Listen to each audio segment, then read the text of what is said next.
In the video, the team discussed the preparation work for the upcoming China International Expo in Shanghai.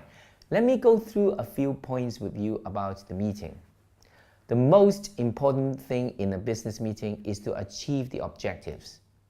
They have done it to decide the timeline, allocate work among themselves, and brainstorm ideas about the design of the booth. Now, if you have discussed a lot in a meeting, the chairperson needs to summarize the main points under each item in the agenda to make sure that everyone agrees on it before they move on to the next item. So in this meeting, item 1 is about the timeline, which was short and simple, so there is no need for any summary. But for item 2, they have discussed a lot about the allocation of work.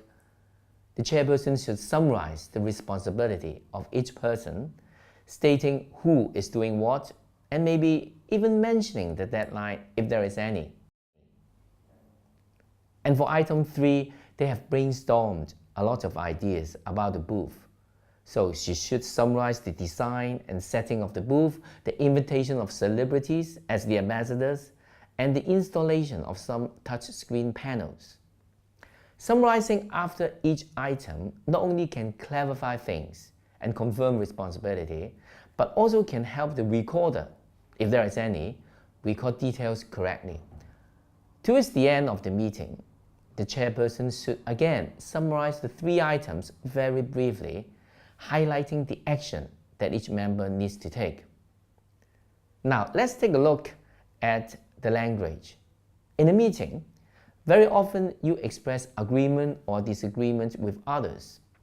For example, the chairperson said, "I do agree with your input," and Jennifer said, "It's a great idea." To agree with someone, you can also say, "I go along with that," or "That's a good point." For disagreement expression, you can say, "I'm not so sure about that," or "That's not the way I look at it." Sometimes you may ask for suggestions. In a meeting, the chairperson said, "What about you, Jennifer?" or "Do you have any suggestions?"